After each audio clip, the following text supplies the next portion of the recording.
Bienvenue sur les lectures de Nas, mon émission où je vous parle de mes dernières lectures manga, où je vous donne mon avis sur celle-ci et on en parle tout de suite. Si vous n'êtes pas encore abonné, n'hésitez pas à le faire, à lâcher un like, un commentaire, ça fait toujours plaisir et c'est parti. Parlons du manga Valhalla and the Black Iron, le nouveau manga de Matsubara Toshimitsu, auteur de Rikudo, le manga de boxe. J'espère que vous avez la référence et si vous n'avez pas la référence, allez lire ce manga, il est excellent. Mais ce n'est pas le sujet du jour. Aujourd'hui, on parle de son nouveau manga, Valhalla and the Black Iron. Franchement, je l'attendais énormément parce que j'ai été marqué par ma lecture de Rikudo et j'avais hâte de voir Matsubara Toshimitsu et son style de dessin dans un nouveau manga. Et là, franchement, j'ai été servi. On suit dans ce manga Tetsujiro, un des plus grands samouraïs du Japon qui a sauvé le Japon d'une invasion mongole. Il était considéré comme un des plus grands samouraïs du Japon. Mais justement, ce grand samouraï, après la guerre, n'a pas été vraiment aidé par le Japon, par l'État japonais. On le retrouve être dans la misère, avoir du mal à joindre les deux bouts, à avoir à manger et même à subvenir aux besoins de sa famille. Il y a sa femme qui est morte, il y a son fils qui est de faible constitution. Et du coup, on suit ce samouraï qui vit une vie assez misérable comparée au statut qu'il a. Un jour, il va se réveiller dans le Valhalla, royaume inspiré de la mythologie nordique, le Valhalla, où de nombreux guerriers d'époques différentes se sont regroupés. Il a été invoqué par une valkyrie Rist afin de lutter contre Kara, une valkyrie qui a invoqué des Romains qui ont décidé d'envahir le Valhalla et soumettre les Midgardiens, habitants du Valhalla. Donc là, on va suivre dans ce manga les aventures de Tetsujiro et sa quête afin de retrouver son fils et surtout aider les Midgardiens.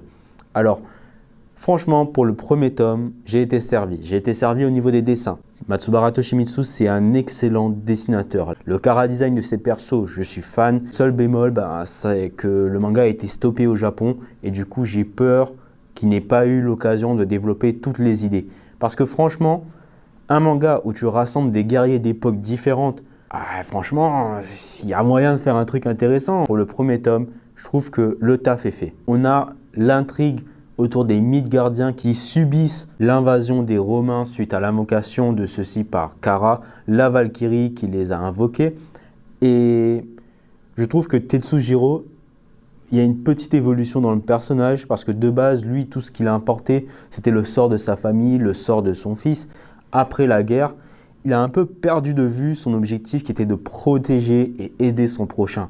Et c'est ce qui est mis en lumière dans ce tome 1 quand justement Tetsujiro rencontre la colonie de Midgardiens qui tentent de survivre.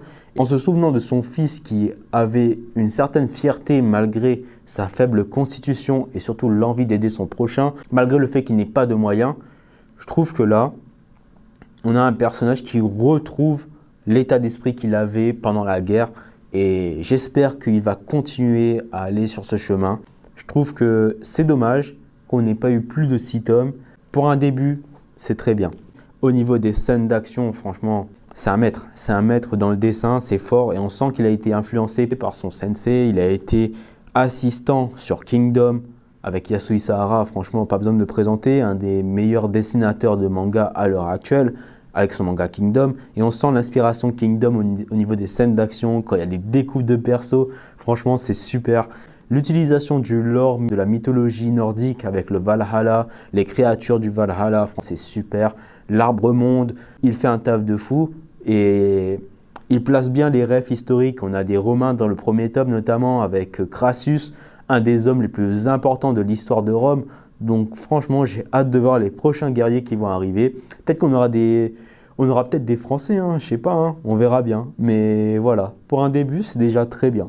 Donc je vous le recommande à 100%.